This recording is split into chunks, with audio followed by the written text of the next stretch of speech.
الحمدللہ رب العالمین والصلاة والسلام علی اشرف الانبیاء والمرسلین وعلی بیتہ الطیبین الطاہرین المعصومین وللتابعین علیہ الصلوات اللہم صلی علی محمد وآل محمد. سامنے محترم، آغاز گفتگو میں تھوڑا سا اظہار تشکر یہ کرنا ہے، یہ تجربے کی بات ہے کہ کسی اور مقام پر امیر مختار کے حوالے سے گفتگو کرنے کا موقع ملا تو یقین جانیے کہ اجنبیت کا احساس ہو رہا تھا اور ایسا لگتا تھا جیسے یہ امیر مختار کی مجلسیں اسی شاہ نجف کی اس مجلس سے وابستہ ہے.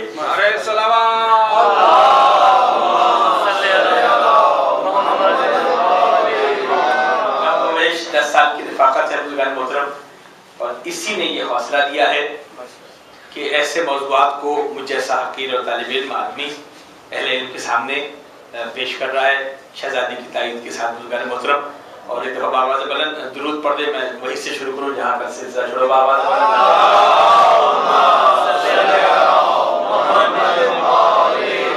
کل گزارش کی تھی کہ امیر مختار کس طرح قید سے رہا ہوئے، حامد صاحب آج تشریف نہیں لائے. یہ بھی ایک محبت کی علامت ہوتی ہے کہ وہ کتاب لے کر آئے تھے کہ امیر مختار دوبارہ گرفتار ہوئے اور پھر رہا ہوئے. کس طرح رہا ہوئے یہ بھی بتانا بہت ضروری ہے، اس لیے کہ یہ بتاتا ہے کہ کس طرح امیر مختار کو معصومین کی تائید حاصل تھی. بزرگان گرامی کل میں نے عرض کیا تھا کہ مولوی کوفہ عمیر بن عامر حمدانی کی وساطت سے جس طرح امیر مختار رہا ہوئے تھے، جب وہ کوفے واپس آئے، دیکھیے میں نے کل بھی گزارش کی تھی کہ لاکھ اعتراضات امیر مختار کی ذات پہ کیے جائے، لیکن قید سے رہا ہونے کے بعد وہ دشمن کے قید سے جس کی حکومت ہو، انسان کا رویہ کیا ہوتا ہے بزرگان محترم؟ وہ بہت احتیاط کرتا ہے، گفتگو میں احتیاط کرتا ہے، لوگوں سے ملنے میں احتیاط کرتا ہے. امیر مختار رہا ہونے کے بعد بازار میں کھڑے ہو کے کہہ رہے ہیں کہ یاد رکھو میں پیدا اس لیے ہوا ہوں کہ میں کسی قاتلان حسین کو چھوڑوں گا نہیں. اور اس مجمع میں جہاں چاروں طرف قاتلان حسین ہیں بزرگان محترم. دوسری دفعہ امیر مختار جو گرفتار ہوئے بڑا مختصر عرصہ تھا، اور اس کی وجہ یہ تھی کہ سلمان بن سورۃ خزائی جب حملہ کرنے توابین کے ساتھ جا رہے تھے تو کوفے میں حاکم وقت نے اس خوف سے گرفتار کر لیا تھا کہ ان کے جانے کے بعد امیر مختار اہل کوفہ پر حملہ کریں گے. اس خوف کے تحت دیکھیے یہی تو کمال ہوتا ہے کہ تنہا امیر مختار ہے اور پوری حکومت پہ خوف کتنا ہے. علی کے چاہنے والوں کا یہ بھی ایک کرشمہ ہے بزرگان گرامی کہ اس سے پوری مملکت حکومت کے نگہبان جو ہے وہ لرز رہے ہیں. کسی شاعر نے کہا تھا، سلمان رضوی صاحب اللہ علیہ کا عملہ عطا فرمائے، کہ ہر قصر سلاطین زمن کا اپنے اس بحر پہ ہے کہ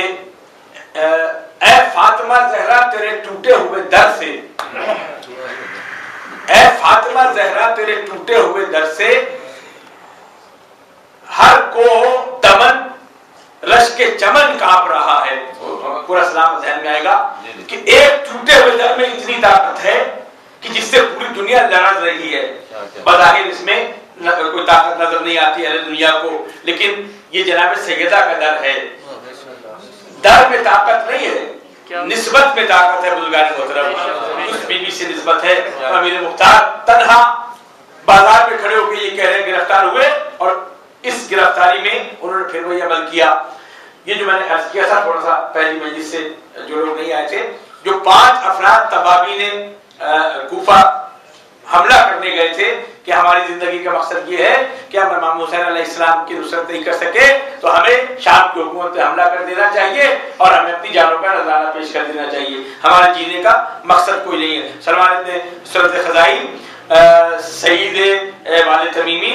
اور رفاع بن شداد بجلی، سعید ازری، اور 5ویں ایک شخصیت ہے غالباً ذہن میں آ جائے گا، میرے ذہن میں نہیں ہے. یہ 5 شخصیتیں ایسی تھیں جنہوں نے حملہ کیا تھا. ان میں سے رفاع بن شداد بجلی وہ بچ کے واپس آ گئے تھے، باقی چاروں شہید ہو گئے تھے. جب امیر مختار کو قید کیا گیا اور یہ قافلہ جا رہا تھا اور واپس رفاع بن شداد بجلی واپس آئے ہیں تو انہوں نے خط لکھا کہ اے رفاع بن شداد بجلی تم حملہ کرنے جا رہے ہو خدا تمہارا حامل و ناصر ہو، میں قید خانے میں ہوں لیکن یہ عہد کر کے بیٹھا ہوں کہ جس دن میں قید خانے سے نکلوں گا پہلا کام قاتلان حسین کو ٹھکانے لگانا ہے، اور یہ میرا آپ سے وعدہ ہے۔ اور اس کے بعد اسی قید خانے سے عبداللہ ابن عمر کو خط لکھا مدینے میں، اور دوبارہ ان کی سفارش سے امیر مختار رہا ہوئے۔ بزرگان محترم، یہ دوسری گرفتاری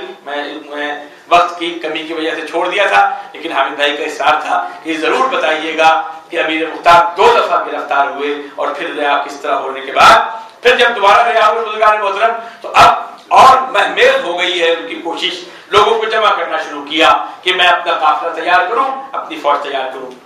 توجہات کا طالب ہوں، تیزی سے گزرنا چاہتا ہوں، تاریخ کے یہ گوشے ہیں جو اگر رہ گئے تو بات مکمل نہیں ہوگی۔ بزرگان محترم، ذرا ایک لمحے کو ذہن کو آمادہ کیجئے کہ یہ کوئی کوفہ ایسی جگہ نہیں ہے جہاں کچھ علاقے آزاد ہوں، جہاں آپ کو اظہار رائے کی آزادی ہو، جہاں آپ ہر کام آزادی کے ساتھ کر رہے ہو۔ عبداللہ ابن زبیر کا گورنر عبداللہ ابن مطیع کو وہاں کا کوفے کا گورنر بنایا، جو دشمنان اہل بیت میں اور اتنا بڑا دشمن ہے، اتنا بڑا دشمن ہے کہ آل محمد کا نام سننا پسند نہیں کرتا۔ جائز بات ہے، جب اعزاز دیا ہے وہ جو زبیریوں کی دشمنی میں نے کل عرض کی تھی، وہ جب اپنے کسی علاقے کا حاکم بنائیں گے تو کیا معیار رکھیں گے بزرگان ذہن میں؟ اگر ہم تھوڑا سا کسوٹی بناتے ہیں کہ اگر ہم کسی علاقے میں اپنا نمائندہ بھیجنا چاہیں تو کیا دیکھیں گے؟ ایک تو اپنے آپ سے اس کی وابستگی دیکھیں گے، دوسرا کہ ہمارے دشمن سے وہ کتنی دشمنی رکھتا ہے، یہ تو بات کی جائے گی بزرگان محترم۔ عبداللہ ابن مطیع آل محمد کے بغض میں بہت آگے بڑھا ہوا تھا، یعنی اتنی شدید اس کے اندر بغض بھرا ہوا تھا، اس کو کوفے کا حاکم بنایا۔ اب یہ حاکم وقت ہے، اس کے جاسوس چاروں طرف پھیل رہے ہیں، اس میں امیر مختار دوستوں کو جمع کر رہے ہیں۔ اچھا بزرگان محترم، یہی بڑی ایک مسئلے کو حل کر دیں۔ اگر امیر مختار درست خدا نہ خاصہ درست نہیں تھے، جو کہ گزشتہ دو میں کیا جو اعتراضات ہیں، میں نے پہلے عرض کیا محمد بن حنفیہ سے اجازت لے کر یہ کام شروع کیا، مدینے سے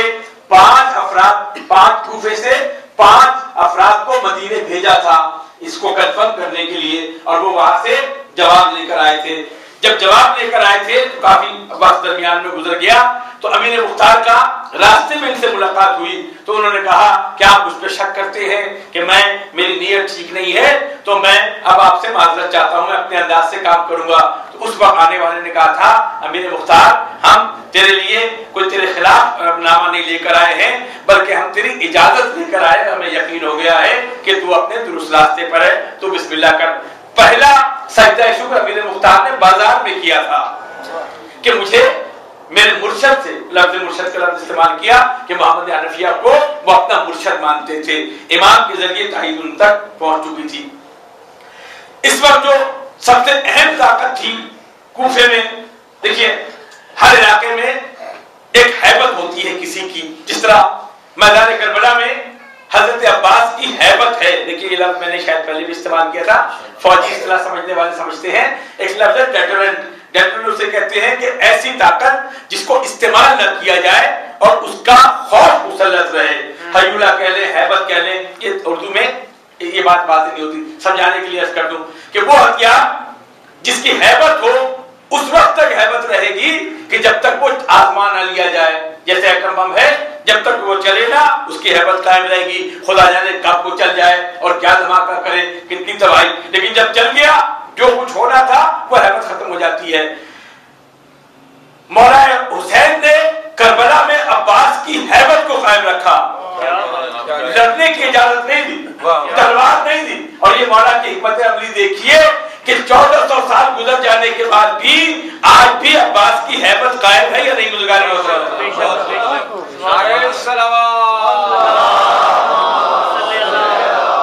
دیکھیے ہیبت کیسے قائم ہے۔ ہمارے یہاں رواج ہے کہ ہمارے یہاں ہر طرح کی قسم کھا لی جاتی ہے، لیکن جب کہا جائے کہ غازی عباس کی قسم کھاؤ تو بڑے سے بڑا گمراہ بھی ایک دفعہ لرز کے رہ جاتا ہے کہ نہیں کوئی اور قسم کی بات کرو۔ جھوٹی قسم حضرت عباس کی کوئی نہیں کھاتا، یہ وہ ڈیٹرنٹ ہے